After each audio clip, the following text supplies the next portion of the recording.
At EVO 2019, WB Games gave James and me a chance to try out Nightwolf, who of course is not yet released in Mortal Kombat 11. So thanks to them for that, that was really cool. To be honest, I've never really cared for Nightwolf. I always thought he was a pretty boring character, both to play and just like as a character. But that's what I thought about Baraka in previous games, and in MK11 he's actually my favorite character. And you know what? I kind of feel the same way about Nightwolf. So hats off to NRS for really bringing back these characters in style. He's got a lot of really cool tools, a lot of stuff that I like myself, and I can see him being pretty strong. Let's check him out.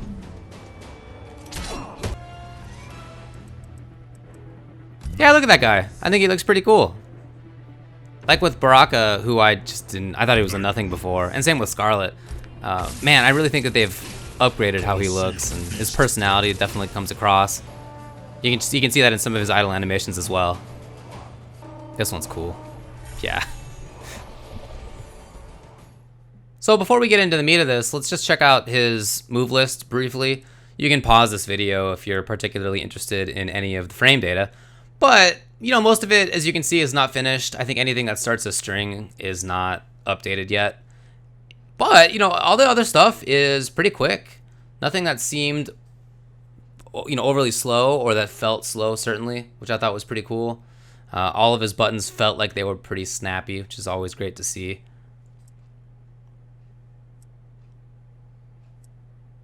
And then his throws actually both have crushing blows. Yes. Yes. That's what I'm talking about. I'm just looking at his buttons here, and you can check down the frame data at the bottom left as well, as you can see. We're talking like 8 frame, 7 frame, you know, even 9 frame down 4, which is pretty good as far as those buttons tend to go. So a lot of his pokes seem like they're pretty legit. Down 3 kind of pulls his hurt box back, which seems cool. I believe that's back 2. You can get some juggles out of that. Pretty useful. His sweep actually seems pretty legit. 12 frames, I think it was -4. So pretty good on that. He doesn't seem to have a big boot. I feel like most characters in this game have some, like forward 4 is like some particular thing for them. But for him, there's no like separate forward 4. So we're gonna look at some of his strings here, as I make sure that I have each of the longest strings selected. Some of his stuff seems pretty normal. Okay, so 1-1-1, which is right here, basically how it usually goes. 1-1-2, plus on block, but there's definitely a flawless block gap, so that's pretty standard as well. This is back 1-3. I really like that funky stagger right there. Each hit of this string seems like it's really useful in staggers. I mean, look how slow that is, and it beats buttons too, which is cool. We tried that out. So this is forward 1-2-1-2, and it's one of those strings where like, if you do forward 1-2-1, it won't come out. It has to be forward 1-2-1-2. It's not safe, but I like the range. It's cool. 2-2-2. 2 is a 9 frame button. I'm not sure how much use you're gonna get out of this, but this might be like an up close stagger string kind of thing. This is forward 2-1-2-1. Overhead starter, as you can see, pretty good range on that. Not the fastest button, and it's definitely unsafe on the full string. But forward 2-1-4 is safe, as you will see here. So you got that going for you at least. I don't know. And then this is 3-1-2. I mean, I like the frame data on this stuff, but it's high at the start, which is a bummer. Probably get blown up for that. And there's at least an overhead at the end. Then this is back 3, 4, down 4. The back 3 is actually not a low, which is a little unusual for that kind of button. And then let's take a look now at the special moves. So you can see the basic ones are Spirit Arrow, Reflector, and Rhino Charge. And these are ones that, you know, are obviously returning moves for the character. So you take a look at the arrow. You can down cancel it, which is cool. Meter burn has to be crouch blocked, so that's cool at least. Always a bummer if you have a zoning option and the opponent can just crouch. So he doesn't have to deal with that at least.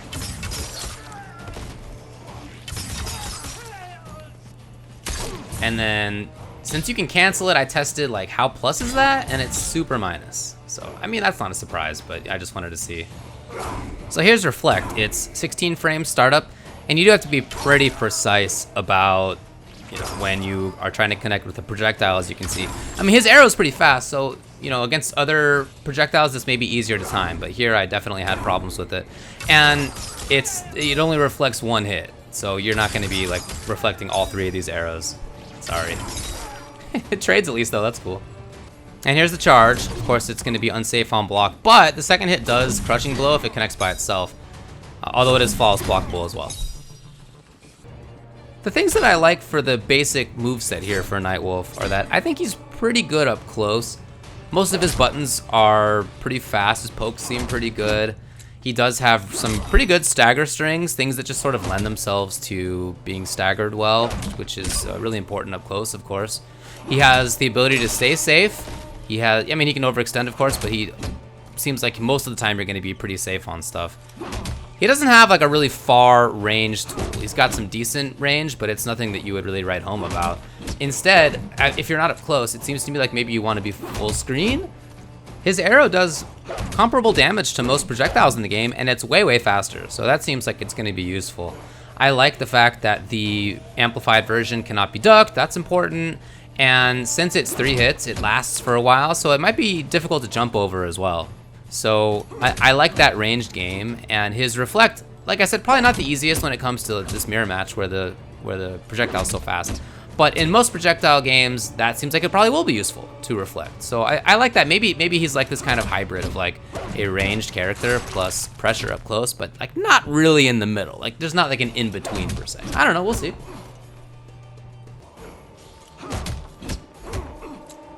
Let's talk about the variations. So here's the competitive variations name. You got Matoka Warrior and Ancestral Gift.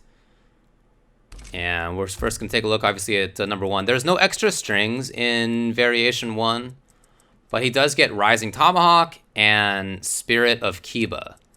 So Rising Tomahawk and Spirit of Kiba right here. Rising Tomahawk. It's a launcher, and you can juggle out of it. I mean, of course you can combo into it. It's just, you know, it's classic combo extension. Ding, you gotta juggle. I didn't have enough time to like find a combo, but here you go. Wah, wah, wah. I only had half an hour.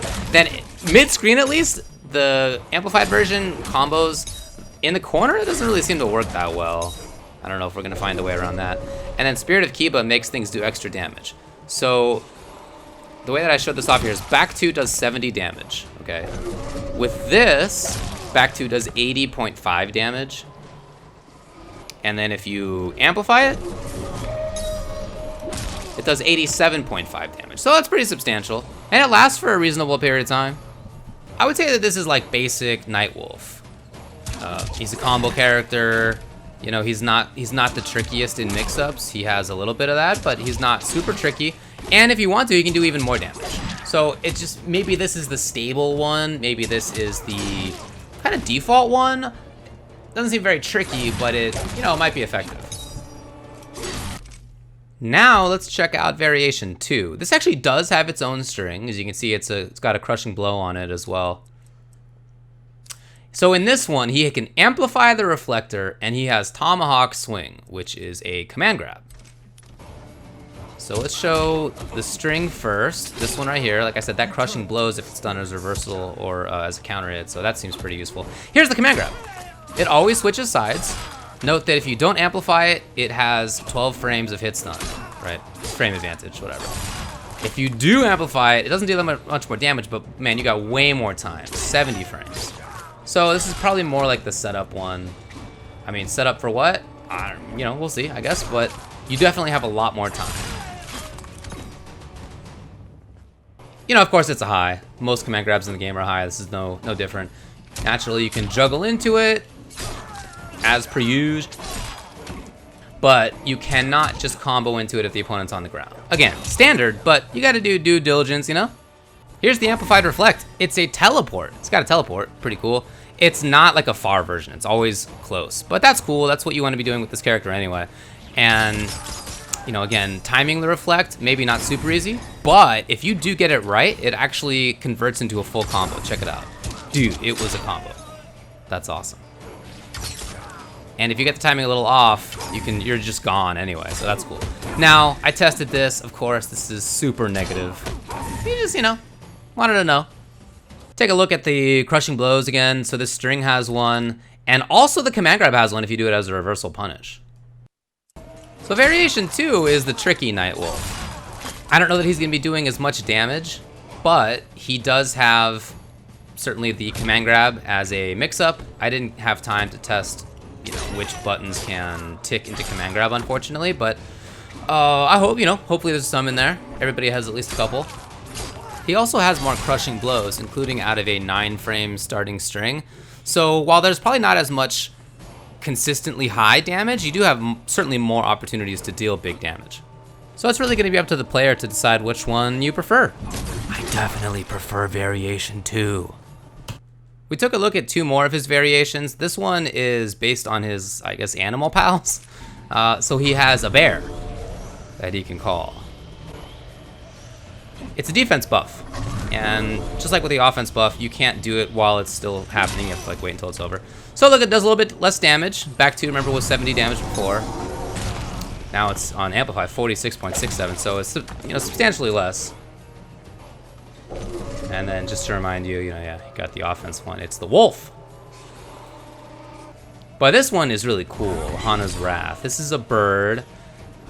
Thanks for that was good commentary. It is a mid as well, and it lights the opponent on fire unless they do a flawless block. Now, what does this do? Oh, he was able to amplify? Not anymore. It removes the ability to amplify on hit or normal block. Wow, that's super good. Then this one, which is called Lunar Orbit, just chucks the axe multiple different spots, like many of these like kind of semi-zoning tools. There you go. And then here is like Kano roll on steroids. Definitely it's unsafe, naturally, but you can combo into it because it's a special and it's a juggle point. You get big damage out of it. Pretty cool. Like with Baraka, it turns out that I really like Nightwolf. I just had no expectation that I would, but I do think that he's pretty cool. I like that he has the, you know, again, as many characters in the game seem to, they have sort of like a default variation, one that's not so tricky, it's probably the more stable, and then they also have one that's a little zanier, that's, you know, maybe a little bit more active, maybe has better mix-ups, whatever it is. And he's no different, he has this as well. I'm thinking about using him. Man, I had no expectation of that, I can tell you that. But yeah, I think he is really cool. I like his variation too a lot. It's definitely what I want to be doing, which is more of the sort of mix-up stuff, but at the same time, I like to command grab people, and I like to zone people, and I like a character who can at least sort of do both. That's why I feel Baraka fits me very well, but I also think that in Variation 2, Nightwolf can do the same thing, so he has this fast projectile, very fast arrow, and he can amplify it, seemingly pretty usefully. He can also reflect. I mean, that seems like it's going to be really useful against characters like Scarlet. I would think anyway. I guess we'll see how that plays out. Reflect, amplify for the teleport. I mean, teleports to get in on zoners are usually fool's gold once the zoners know what they're doing. But it's like at least still nice to have an option, and especially cool if you can get it so that you can do the reflect, amplify into combo. That seems like it might actually be legit. Because it's not just that you are reflecting it, so it's coming back to them and they have to deal with that, and then you are also there. So I think that even against like Scarlet Slowball, that seems like it might be pretty useful. Anyway, I really like Nightwolf. So thanks so much to WB Games for letting James and me try him out. That was awesome. Really, really appreciate that. It's always nice to know what's coming and to be able to get a little bit of content out on the little channel here. However, the following announcement must be made under the guidelines of the Federal Trade Commission 16 CFR Part 255 regarding the application of 15 U.S.C. 45 Section 5 of the Federal Trade Commission Act. WB Games provided us with playtime of up to but no longer than 30 minutes of this unreleased character for usage on our various video channels such as but not limited to YouTube and Twitch. Please be advised that because this amounts to a payment benefit or incentive of WB Games, we must disclose it to you, so there it happened. It happened. It happened. I mean, yeah. There you go. Thanks. It was awesome.